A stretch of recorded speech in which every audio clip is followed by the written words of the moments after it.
Hello friends, welcome back to my channel. Friends, ನನ್ನ ಇವತ್ತಿನ ವಿಡಿಯೋದಲ್ಲಿ ಸ್ಪೈಡರ್ ಪ್ಲ್ಯಾಂಟ್ ಎನ್ನುವ ಒಂದು ಇಂಡೋರ್ ಪ್ಲ್ಯಾಂಟ್ ಬಗ್ಗೆ ಹೇಳ್ತಾ ಇದ್ದೀನಿ. ಹಾಗೆಯೇ ಅದನ್ನು ಯಾವ ರೀತಿ ನಾವು ರಿಪಾಟಿಂಗ್ ಮಾಡ್ಕೊಳ್ಬಹುದು ಅನ್ನೋದನ್ನು ತೋರಿಸ್ತಾ ಇದ್ದೀನಿ. ಯಾರಾದರೂ ಫಸ್ಟ್ ಟೈಮ್ ಆಗಿ ನನ್ನ ವಿಡಿಯೋವನ್ನು ನೋಡ್ತಾ ಇದ್ದರೆ ದಯವಿಟ್ಟು ಸಬ್ಸ್ಕ್ರೈಬ್ ಮಾಡಿಕೊಂಡು ನೋಡಿ. ಹಾಗೆಯೇ ಬೆಲ್ ಐಕಾನ್ನ ಪ್ರೆಸ್ ಮಾಡಿ ಅಲ್ಲಿ ಆಲ್ ಅಂತ ಸೆಲೆಕ್ಟ್ ಮಾಡುವುದರಿಂದ ನಾನು ಮುಂದೆ ಹಾಕುವಂತಹ ಎಲ್ಲ ವಿಡಿಯೋದ ನೋಟಿಫಿಕೇಷನ್ ನಿಮಗೆ ಬರ್ತದೆ. ಈ ಸ್ಪೈಡರ್ ಪ್ಲ್ಯಾಂಟ್ ಅನ್ನುವಂಥದ್ದು ನಾವು ಮನೆಯಲ್ಲಿ ಈಸಿಯಾಗಿ ಬೆಳೆಯಬಹುದಾದಂತಹ ಒಂದು ಇಂಡೋರ್ ಪ್ಲ್ಯಾಂಟ್. ಈ ಪ್ಲ್ಯಾಂಟನ್ನು ಇಂಡೋರಲ್ಲೂ ಕೂಡ ಬೆಳೆಸ್ಕೊಳ್ಬಹುದು, ಹಾಗೆ ಔಟ್ಡೋರಲ್ಲೂ ಕೂಡ ಇಟ್ಟು ನಾವು ಇದನ್ನು ಬೆಳೆಸ್ಕೊಳ್ಬಹುದು. ಸ್ಪೈಡರ್ ಪ್ಲ್ಯಾಂಟ್ಗಳಿಗೆ ಯಾವುದೇ ರೀತಿ ಒಂದೇ ಥರನಾದ ಮಣ್ಣು ಬೇಕಂತೇನಿಲ್ಲ. ಯಾವ ಮಣ್ಣಲ್ಲೂ ಕೂಡ ಹಾಕಿದರೂ ಈ ಗಿಡ ಚೆನ್ನಾಗಿ ಬರ್ತದೆ. ಈ ಗಿಡ ಗ್ರೌಂಡಲ್ಲಿ ಹಾಕಿದರೂ ಕೂಡ ಗಿಡ ತುಂಬ ಚೆನ್ನಾಗಿ ಬರ್ತದೆ. ಗ್ರೌಂಡಲ್ಲಿ ಹಾಕೋದಾದರೆ ಡೈರೆಕ್ಟಾಗಿ ಸನ್ಲೈಟ್ ಬೀಳುವಂತಹ ಪ್ಲೇಸಲ್ಲಿ ಇದನ್ನು ಹಾಕಬಾರ್ದು. ಇಂಡೈರೆಕ್ಟಾಗಿ ಸನ್ಲೈಟ್ ಬೀಳುವಂತಹ ಪ್ಲೇಸ್ ಅಥವಾ ಸನ್ಲೈಟ್ ಬೀಳದೇ ಇರುವ ಪ್ಲೇಸಲ್ಲಿ ಇದನ್ನು ಹಾಕ್ಕೊಂಡ್ರೆ ಈ ಗಿಡ ತುಂಬ ಚೆನ್ನಾಗಿ ಬರ್ತದೆ. ಈ ಗಿಡವನ್ನು ಎಷ್ಟು ಚಿಕ್ಕ ಪಾಟಲ್ಲಿ ಹಾಕಿದರೂ ಕೂಡ ಗಿಡ ತುಂಬ ಚೆನ್ನಾಗಿ ಬರ್ತದೆ. ನೋಡಿ, ಇಲ್ಲಿ ನಾನು ಚಿಕ್ಕ ಬಾಟಲನ್ನು ಕಟ್ ಮಾಡಿ ಅದರೊಳಗೆ ಒಂದು ಬೇಬಿ ಪ್ಲ್ಯಾಂಟನ್ನು ಹಾಕ್ಕೊಂಡಿದ್ದೀನಿ. ಆ ಪ್ಲ್ಯಾಂಟ್ ಸಹ ಎಷ್ಟು ಚೆನ್ನಾಗಿ ಬಂದಿದೆ.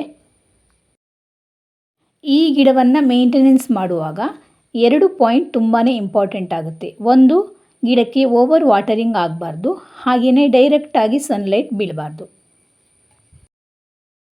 ಸ್ಪೈಡರ್ ಪ್ಲ್ಯಾಂಟಿನ ಒಂದು ಸ್ಪೆಷಲ್ ಏನಂತಂದರೆ ಈ ಗಿಡದ ಸ್ಟೆಮ್ಮಲ್ಲೇ ಬೇಬಿ ಪ್ಲ್ಯಾಂಟ್ಗಳು ಬರ್ತವೆ. ನೋಡಿ, ಇಲ್ಲಿ ಚಿಕ್ಕ ಚಿಕ್ಕ ಬೇಬಿ ಪ್ಲ್ಯಾಂಟ್ಗಳು ಕಾಣಿಸ್ತಿವೆಯಲ್ಲ, ಈ ಪ್ಲ್ಯಾಂಟ್ಗಳು ಚಿಕ್ಕ ಇರುವಾಗಲೇ ನಾವು ಬೇರೆ ಪಾಟಿಗೆ ಶಿಫ್ಟ್ ಮಾಡ್ಕೊಳ್ಬೋದು, ಅಥವಾ ಸ್ವಲ್ಪ ದೊಡ್ಡದಾದ ಮೇಲೆ ಅದನ್ನು ನಾವು ಬೇರೆ ಪಾಟಿಗೆ ಹಾಕಿ ಶಿಫ್ಟ್ ಮಾಡಿಕೊಂಡು ತುಂಬ ಗಿಡವನ್ನು ಮಾಡ್ಕೊಳ್ಬಹುದು. ಪಾಟಲ್ಲಿ ನಾವು ಒಂದು ಗಿಡವನ್ನು ಹಾಕ್ಕೊಂಡ್ರೆ 2-3 ತಿಂಗಳಲ್ಲಿ ಗಿಡ ಮಲ್ಟಿಪಲ್ ಆಗ್ತಾ ಹೋಗ್ತದೆ.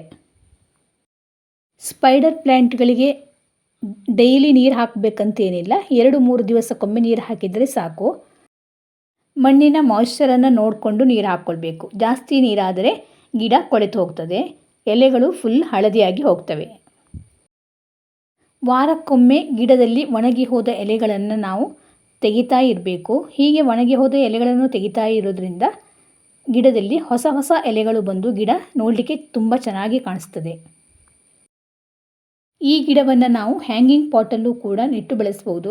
ನಾನಿಲ್ಲಿ ಒಂದು ವೇಸ್ಟ್ ಆದ ಬಾಟಲಿಗೆ ಒಂದು ಚಿಕ್ಕ ಪ್ಲ್ಯಾಂಟನ್ನು ಹಾಕಿ ಇಟ್ಟಿದ್ದೆ, ಆದರೆ ಆ ಗಿಡ ಎಷ್ಟು ಚೆನ್ನಾಗಿ ಬಂದಿದೆ ನೋಡಿ. ಮಳೆಗಾಲದಲ್ಲಿ ಇಂಡೋರ್ ಪ್ಲ್ಯಾಂಟ್ಗಳನ್ನು ನಾವು ಡೈರೆಕ್ಟಾಗಿ ಮಳೆ ನೀರಿಗೆ ಇಡಬಹುದು, ಆದರೆ ಸಮ್ಮರ್ ಮತ್ತು ವಿಂಟರಲ್ಲಿ ಗಿಡವನ್ನು ನಾವು ಇಂಡೋರಲ್ಲಿ ಇಟ್ಕೊಳ್ಬೇಕಾಗುತ್ತೆ. ಸ್ಪೈಡರ್ ಪ್ಲ್ಯಾಂಟ್ಗಳನ್ನು ನಾವು ತುಂಬ ಈಸಿಯಾಗಿ ರೀಪಾಟಿಂಗ್ ಮಾಡ್ಕೊಳ್ಬಹುದು. ನಾನಿಲ್ಲಿ ರೀಪಾಟಿಂಗ್ ಮಾಡಿಕೊಳ್ಳಿಕ್ಕೆ ಕೆಂಪು ಮಣ್ಣು ಹಾಗೆಯೇ ಕೌಡನ್ ಕಾಂಪೋಸ್ಟ್ ಅಂದರೆ ಸಗಣಿ ಗೊಬ್ಬರ ಮಾತ್ರ ತಗೊಳ್ತಾ ಇದ್ದೀನಿ. ಸ್ಪೈಡರ್ ಪ್ಲ್ಯಾಂಟ್ಗಳಿಗೆ ಹೆವಿ ಫರ್ಟಿಲೈಸರ್ ಏನೂ ಬೇಕಾಗುವುದಿಲ್ಲ, ಲೈಟ್ ಆದ ಫರ್ಟಿಲೈಸರ್ ಸಾಕಾಗ್ತದೆ. ಪಾಟಿಂಗ್ ಮಿಕ್ಸಿಗೂ ಕೂಡ ಜಾಸ್ತಿ ಏನು ಫರ್ಟಿಲೈಸರ್ ಹಾಕಿ ಪಾಟಿಂಗ್ ಮಿಕ್ಸ್ ಮಾಡಬೇಕಂತೇನಿಲ್ಲ. ಸ್ಪೈಡರ್ ಪ್ಲ್ಯಾಂಟ್ಗಳನ್ನು ನಾವು ಯಾವ ಟೈಮ್ನಲ್ಲಿ ಬೇಕಾದರೂ ಕೂಡ ರೀಪಾಟಿಂಗ್ ಮಾಡ್ಕೊಳ್ಬಹುದು. ನಾನಿಲ್ಲಿ ಪ್ಲಾಸ್ಟಿಕ್ ಕವರಲ್ಲಿ ಹಾಕಿಟ್ಟಿದ್ದ ಒಂದು ಗಿಡವನ್ನು ತೆಗೆದು ಈಗ ಪಾಟಿಗೆ ಶಿಫ್ಟ್ ಮಾಡ್ಕೊಳ್ತಾ ಇದ್ದೀನಿ, ರೀಪಾಟ್ ಮಾಡಿಕೊಳ್ತಾ ಇದ್ದೀನಿ. ಒಂದು ಚಿಕ್ಕ ಗಿಡವನ್ನು ಪ್ಲಾಸ್ಟಿಕ್ ಕವರ್ ಒಳಗಡೆ ಹಾಕಿ ಇಟ್ಕೊಂಡಿದ್ದು, ಅದು ಈಗ ಗಿಡ ಎಷ್ಟು ಚೆನ್ನಾಗಿ ಬಂದಿದೆ ನೋಡಿ. ಹಾಗೆ ರೂಟ್ಸ್ಗಳು ಸಹ ತುಂಬ ಚೆನ್ನಾಗಿ ಬಂದಿವೆ. ಈ ಗಿಡದಲ್ಲಿರುವ ಎಲ್ಲ ಮಣ್ಣನ್ನು ಚೇಂಜ್ ಮಾಡ್ಕೊಳ್ತಾ ಇದ್ದೀನಿ. ಯಾಕೆಂದರೆ ಮಳೆ ನೀರಿಗೆ ಡೈರೆಕ್ಟಾಗಿ ಗಿಡವನ್ನು ಇಟ್ಟದ್ರಿಂದ ಮಣ್ಣೆಲ್ಲ ಅಂಟಂಟಾಗಿ ಹೋಗಿದೆ.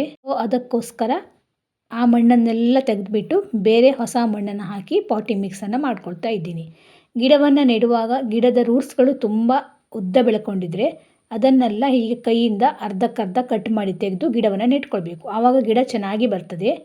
ಹೀಗೆ ರೂಟ್ಸ್ಗಳನ್ನು ಕಟ್ ಮಾಡಿ ತೆಗೆದು ಗಿಡವನ್ನು ನೆಡೋದ್ರಿಂದ ಗಿಡಕ್ಕೆ ಏನೂ ಪ್ರಾಬ್ಲಮ್ ಆಗೋದಿಲ್ಲ, ಗಿಡ ಚೆನ್ನಾಗಿಯೇ ಬರ್ತದೆ.